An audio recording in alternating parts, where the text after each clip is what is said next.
Welcome to Unforbidden Truth. I'm Andrew. On this week's episode, I'll be speaking with Washington serial killer Dewayne Harris. Dewayne is convicted of murdering 3 women in the Seattle, Washington area from 1997 throughout 1998.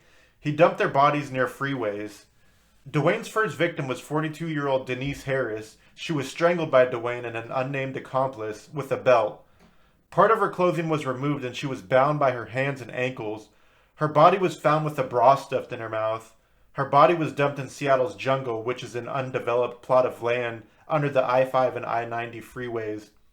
Her body was found by a homeless man wandering the area that day.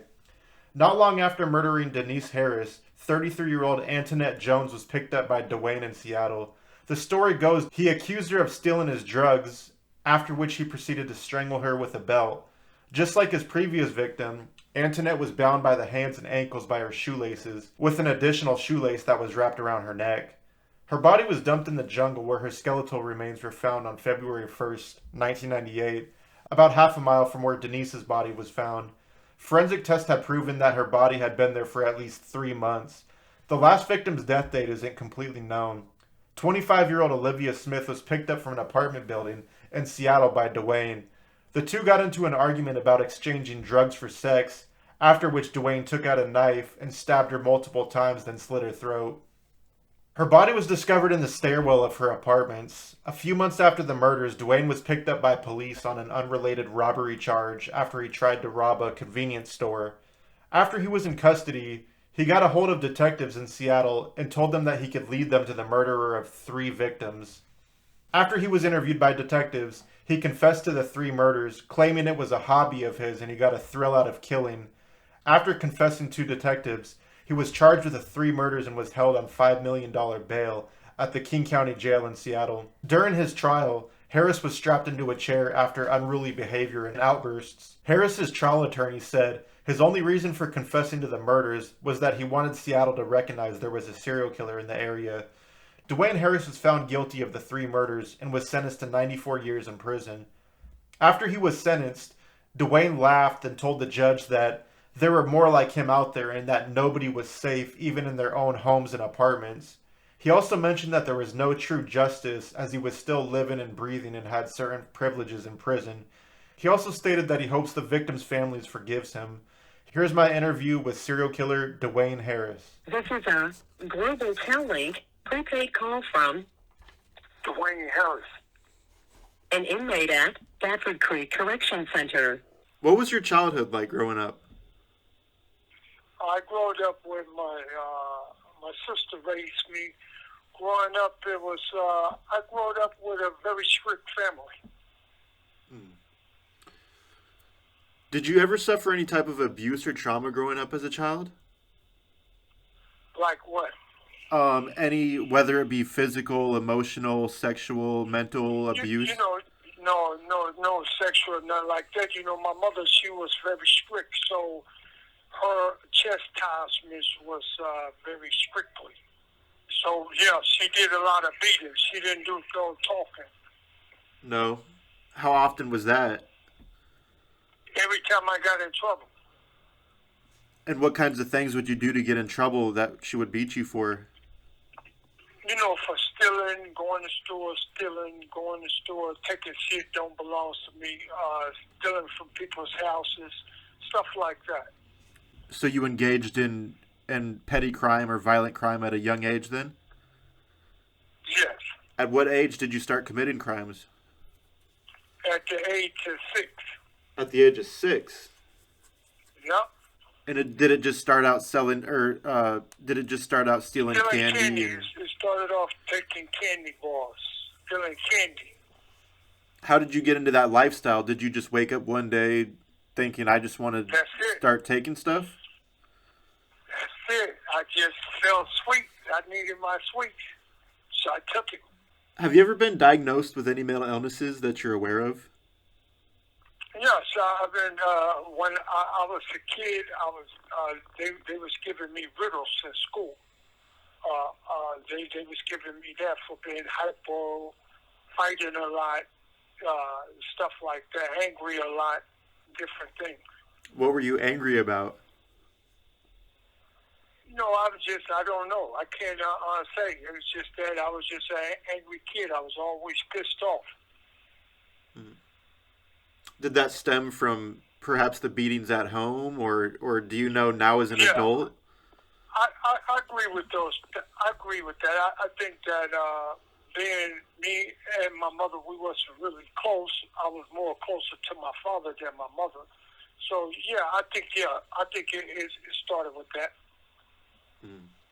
So, from what I know about you, you're gang affiliated. How did that happen? How did you become a part of a gang? And what gang are you a part of? I started off into the gang life when I was young. I came to Seattle, but before I came to Seattle out of Boston, I started into the gang life at an early age. I started at the age of 12. At the age of 12, and what gang were you a part of? Santana Block Crips. And how did you get into that gang? Did you have to do like a drive-by? Did you have to get jumped in? In my days, you had to put in work. You had to put in work, so you had to commit some type of crime against somebody to get the respect? There you go. There you go. Can't go into details. Yes, you had to put in work. Let's talk about the criminal activity prior to becoming incarcerated. What types of crimes would you commit prior to being arrested for the robbery and triple murder? What other crimes did you commit while you were out there? Just burglaries. Were they ever violent? Did you ever have to tie anybody up at gunpoint, pistol whip anybody? Or... No, they was commercial. They was business, commercial burglaries. Okay. Huh. Store burglary. So let's talk about what landed you in prison. You were originally arrested for robbery, and you confessed to the 3 homicides. Let's talk about the robbery first. What went down with that? The robbery was at a 7-Eleven. I went in there one night coming from Federal Way, and I went inside the store. And as I go inside the store, I goes up in there. So they got a white little clerk up in there. So I asked him for application. So he said he'll give me the application for a job there. So I wrote on the back of the application that this is a robbery. He said, "Are you joking?" I said, "No, I'm not joking." Then he hit the alarm. I said, "Hey man, I'm just kidding with you." He said, "No, they on their way now." So when I walked out the store, the K9 police picked me up. So were you really trying to rob the place, or was it really I was just going to rob his ass. Yes, I was going to rob his ass. But did you just get afraid after he hit that alarm? Yeah, as soon as that he hit the alarm, yes. I changed my mind. So what was your original charge then? Was it attempted robbery? It was attempted robbery. While you're in jail for that, you confessed to 3 homicides, 3 serial homicides. Walk us through the events that led up to the 3 murders of Denise Harris, Antoinette Jones, and Olivia Smith, your 3 victims in this case.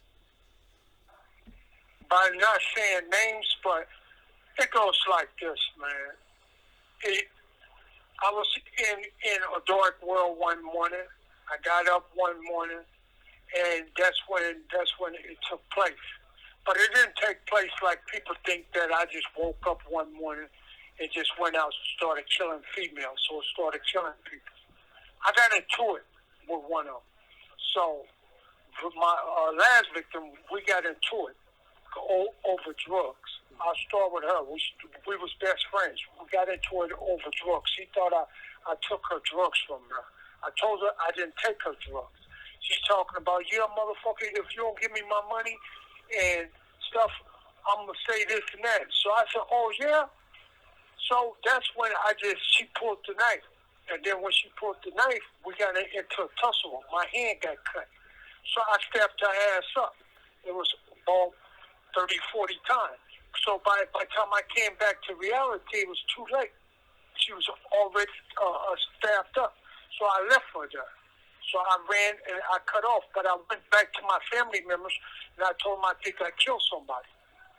So they didn't say nothing. They gave me money, so I left him. But dealing with Harris was somewhere that she shouldn't have been. And she got caught up with it. Jones got caught up with the same thing. being somewhere that they shouldn't have been. So it was just the wrong And place, that wrong was- time for every single woman? There you go. There you go. They was caught in my drug world of juice and sherm, my drug world, not even thinking. They was caught in something that they shouldn't have never got caught up in. And they got caught. In between my madness and my cold world. That's how they got caught up in it. So you were on drugs. You were high on drugs. You said sherm at the time of the murders? Yes. So you had 3 victims total, and so the first victim was Denise Harris, which you were just talking about. She was strangled. No, Denise was never. Denise is not no first victim or nothing. She's in between them, but she was never the first victim of nothing. No, are you responsible for more than 3? Because it's reported that she was your first victim. Because I only gave them 3. I never gave them anything else. How many are you responsible for then? Who, in gang related, or you talking about in general? In general. Then it's plenty of more. Plenty more? Could you pinpoint 2, 3, a dozen, 2 dozen, 3 dozen? No, I would just say in general, in gang and stuff, you got to remember into the gang life and everything else. That's hard to really say because it's going to be more than 15. But you're talking about gang affiliated. If it's gang affiliated, yes, it's only 3.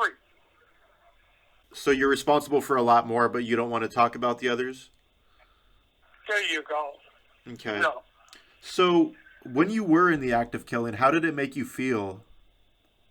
Just like the mafia do. The mafia kill you and keep pushing, right? That's how it happens. So did you feel like a sense of relief, or did it make you feel good? I don't got no feelings. So did it make you feel good? Did it get you off sexually, or did it please you in any way, shape, or form? No, it didn't have nothing to do with no sex, really. It don't have nothing to do with that. It's just that mafia kill, don't they? They kill the kill, right? I don't think they have a sexual thing. They just kill the kill. So if a person is involved in a certain thing, things happens, man. It don't have nothing to do with sexual. It don't have nothing to do with motivation or none of that.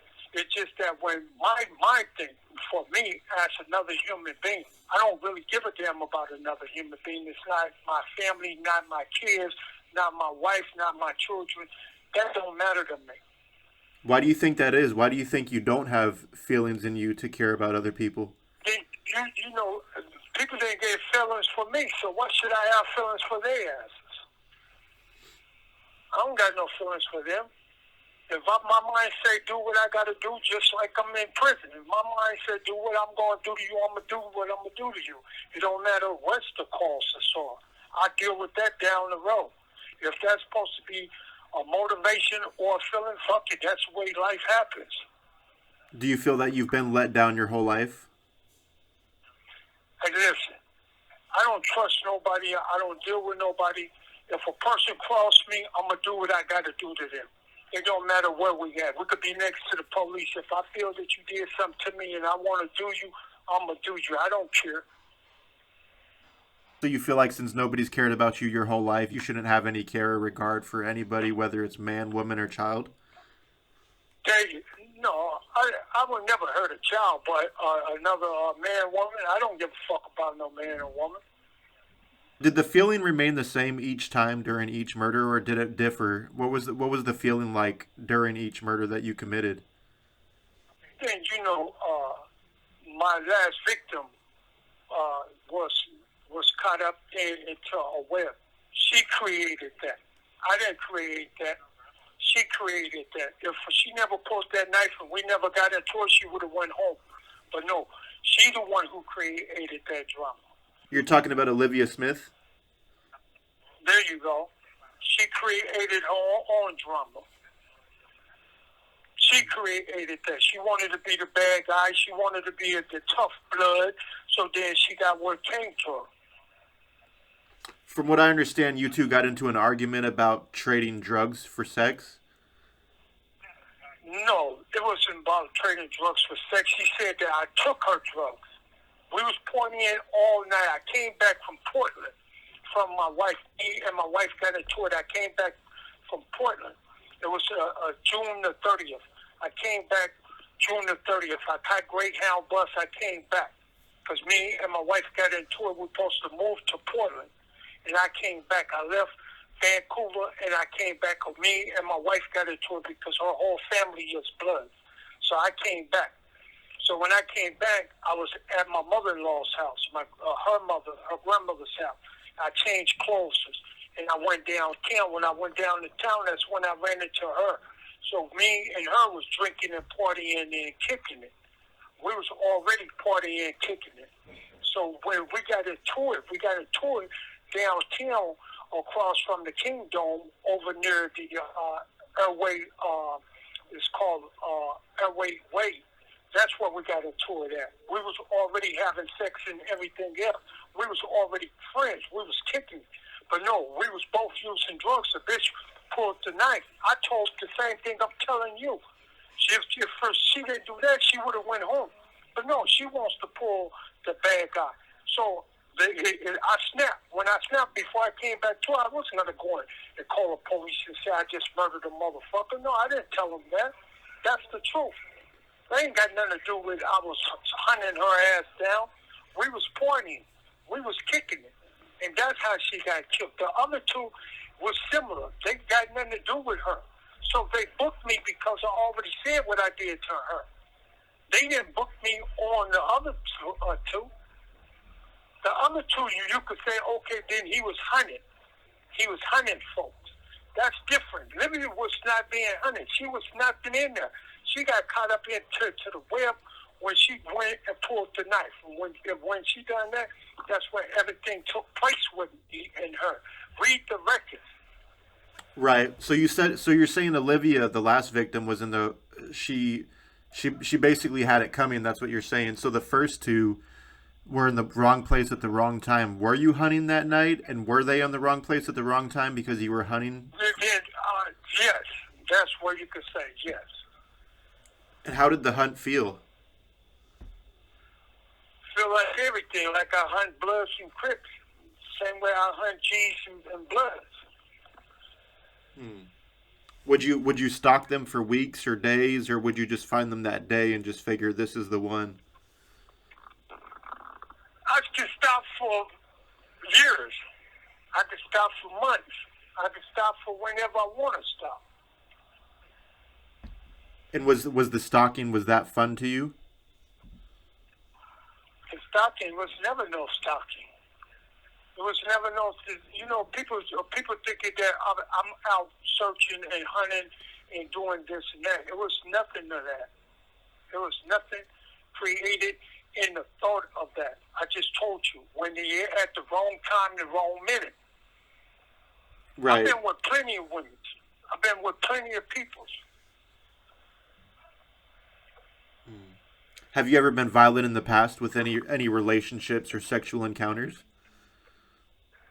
I never had no sexual encounters. Violence, yes, I'm always violent. I'm violent to those that I don't give a fuck about. Which is pretty much anybody, fair game, right? From the sound of it. There you go. There you go. So you're arrested for the robbery, and you confessed to the 3 murders after you're arrested. Why did you confess to the 3 homicides when you were being held for an attempted robbery charge? It was because when you look at the, I don't know, man. I was just coming in off of drugs. I was just coming in off of certain things. I don't know what took place, basically, on some of the issues. But it take a second to explain it. It's just that I thought I could just tell them something, I can get it back into the streets. What was the reason for confessing to the triple homicide? No, I was playing games with the police. I figured I'd tell them that. I tell them somebody else did it. then they'll let me back out. But it didn't work like that. I got caught up, and that's when the confession came out. Did you feel bad? Is that why you confessed, or I know you said you were playing games. I know you said you were playing games, but did you also feel bad at all at the time? No. So you just thought it was a ploy to play games with the police, trying to, I don't know, play with them, thinking that you would just run around in circles with them and you'd be released back on the streets to do what you were doing? There you go. You're ultimately charged with the 3 homicides and convicted. You receive a 94-year prison sentence. Your behavior throughout the trial was disruptive and unruly to the point they had to strap you in a restraining chair. What did the trial look like to you the whole time? Because they was lying. They wasn't telling the truth. The courts was lying. The prosecuting attorney, they was lying. So fuck them. What were they lying they about? Wants to play, yeah, they was lying. They was just making up shit. They was making up shit or going along. That's it. Never had nothing against me. They never had nothing to charge me with. If I never put myself inside that predicament, I would have never been incarcerated. They never had nothing. They just lied. They just made their own story. They made their own story. They put that label on me. They put everything of that on me. That's it. That was just a label they wanted to put on me. Jungle Killer and all of that old bullshit. Those was labels. Anyone could say a label. I can say that I'm an MC rapper. You know, you wants to put the labels. You wants to say he's hunting women. You wants to say that he's hunting different things. If you would have just said, okay, then Mr. Harris have killed it, 2 or 3 women, okay. But no, you want to say he's hunting. That didn't have no pattern. None of those had pattern. They talking about strangulations and all type of other shit. Ain't nobody was fucking strangles. Those were stabbing. You got a stabbing. You got other. You got a body was not even a body. You got one is already to the bones. So they made their own shit up.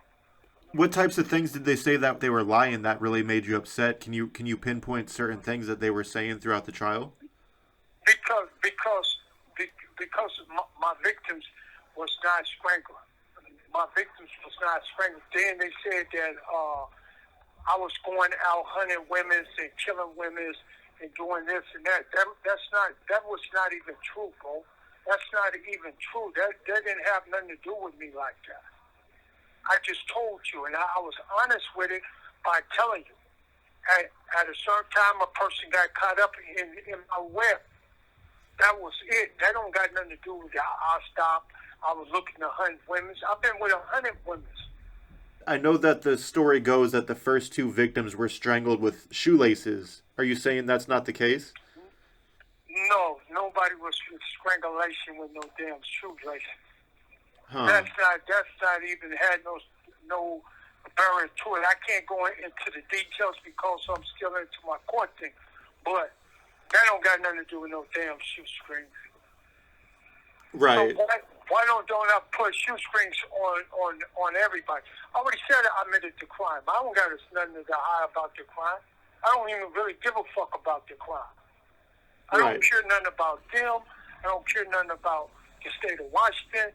I don't care nothing about none of them. I have no reason to sit here and make a bald-faced lie about something. But when you're making a bald-faced lie about he's doing this and that, then that's what pissed me off. They don't piss me off because you say I murdered some motherfuckers. I don't care nothing about that. That's why I got pissed off about. You lying. Tell the truth. You didn't even say that she was stabbed up. You didn't even say that. You come with this shoestring shit. You didn't say Robinson was stabbed. You say she was Harris. You don't even know how Harris died. You just talking about shoestrings. Come on, man. What I'm going to do, walk around with shoestrings or use people's shoestrings? Tell the truth. That's all I tell motherfuckers. Be truthful about something. Don't just say something that is not true. That's one thing. But when you're talking about something that ain't true, then that's another thing. Right. So, what was it like when you got that 94-year prison sentence? What was going through your head at the time? And do you remember the aftermath of the trial? Man, you know what I thought about that trial? I thought that trial was a joke. I thought that trial was a fucking comedy joke. So I'm sitting here, I tell the judge, I said, hey, I do not want to, this attorney, for my attorney. She says, Miss Keachman says, no, he's going to be your attorney. He's giving the fucking prosecutor attorney high five and they kicking it. So, you know, when you're doing that, I'm not going to sit here in this comedy-ass joint and sit down and be quiet. So I said, okay, then if that's how y'all want to play this court, then we're going to play like that. Fuck the court. I got no respect for the court. I don't got respect for the justice in. So fuck them. That's how I look at it. Do you remember the words you had with the jury after your sentence was handed down? I know every word. I know what I said. I said, I'm going to penitentiary. I'm going to kick it with my homeboy. I'm going to walk the big yard. I'm going to smoke cigarettes. I'm going to listen to my boombox. I can go and see my family, but you can't see your family. Fuck them. Now, give me whatever you're going to give me. 30, 40, 50, 60, 70 years. It don't matter to me. I don't give a fuck. That's what I said. Right. And do you still have the same anger inside you today that you did back then? I think that growing up more, when you grow up and you educate yourself more and you rehabilitate yourself more, you look at things different. I look at things different than what I looked back then. But at that time in that situation, yeah, I didn't like it. I didn't agree with the system. I don't agree with the system today. In an interview a few years ago, or maybe it was you when you were in court, you mentioned you were responsible for 32 more homicides. I know you said you were responsible for other murders, but is this claim true, the number 32, or were you just blowing smoke up their asses? Listen. One thing you got to remember, jury ain't never going to give you nothing correct. So it's called fitting through a needle in a haystack. So fuck them. If that's what they wanted to put out there and say, then that's what I gave them. Before we conclude this interview, was there anything that you yourself would like to say after all these years? Man, the only thing I can say under these thing today, man, is the courts need to rehabilitate their juvenile systems, man. Everything started with the juvenile. Everything is created within the system, man. It don't got nothing to do with our parents. It don't got nothing to do with our people. It don't got nothing to do with our loved ones for us acting out or creating the things that we does, man. It just got to do with the juvenile system, man. That's it. That's the most I can say about the juvenile itself. That's the most I can say right there. Start with the juvenile. Fix it. That was my interview with Washington serial killer Dewayne Harris. I hope you enjoyed it. Go ahead and check out my Patreon, patreon.com/unforbiddentruth. Thank you for listening. I'll see you on the next one. Unforbidden.